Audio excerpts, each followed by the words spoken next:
This is not clickbait, and watch this video till the end to see why life needs to be imperfect. Let me begin by asking you a very simple question. Do you have a perfect life? Are you satisfied and happy with what you are and what you have?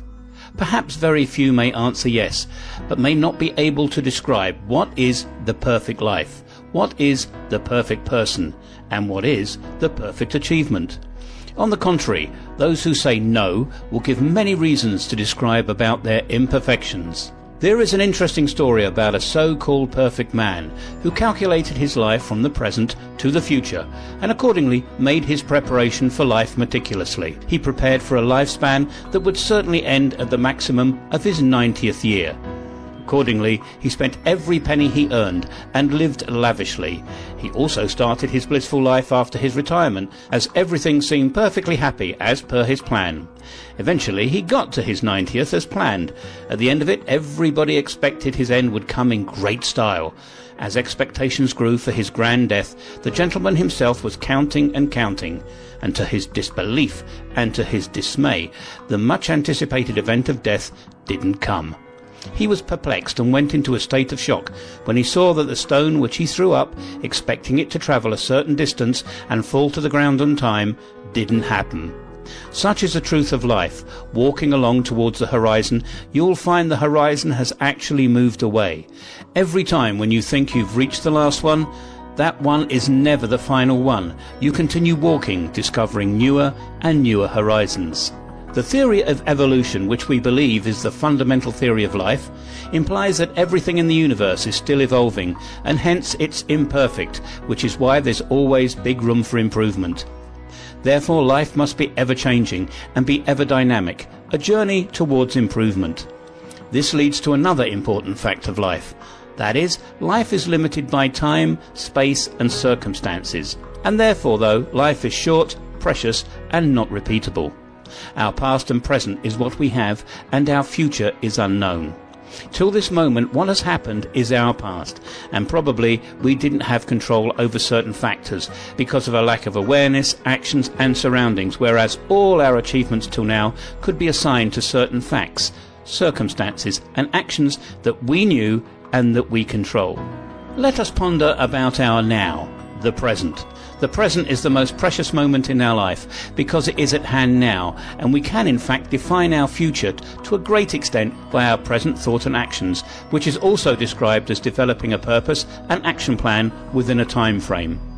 Let us start with defining the purpose. Suppose you're completing your master's studies and distinction is your purpose. Where do you want to do it? Maybe in Harvard or Stanford. This is your location, or the space, and each space or location offers you many beautiful amenities, surroundings, scholarships, comforts, academic facilities, etc. This is your circumstance. You'll be living in the place of choice for 3 or 4 years, and that's your time frame. You'll be planning all your actions from day one to the last day in order to achieve your purpose within that context. That is a 3 to 4 year time frame in a location called Harvard, and in given circumstances, which also includes your family's involvement, the teachers, your fellow students with whom you'll interact regularly, as well as your physical support systems. Everybody has to have or needs to develop a purpose in life, because this limited life also offers many opportunities to live it fruitfully with meaning and purpose.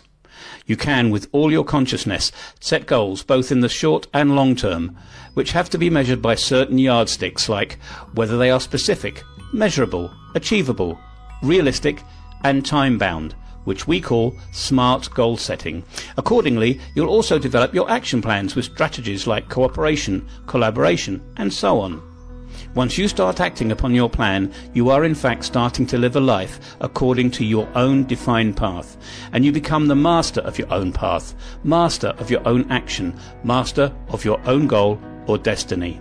When you live your life, you live every moment of your life, which probably includes moments of joy, sorrow, pain and pleasure, happiness, sadness, sense of loving and being loved.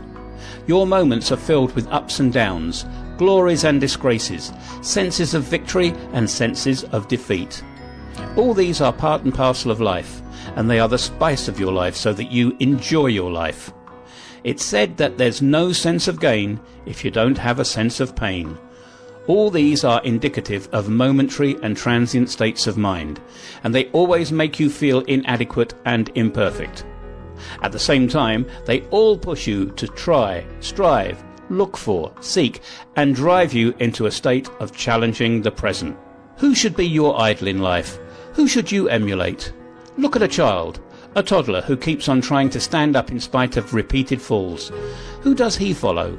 Perhaps he follows his own instincts and his own inner urge rather than imitating anybody.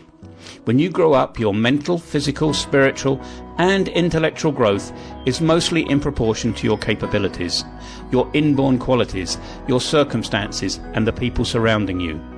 Therefore, there's no ready-made role model for any individual to emulate in totality and become a carbon copy of that role model.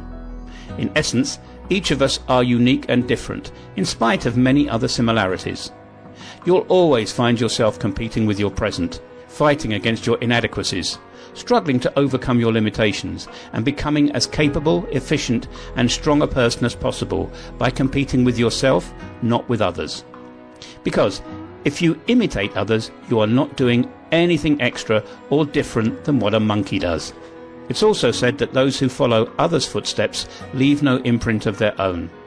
The beauty of life lies in becoming more and more you, with all your imperfections and shortcomings.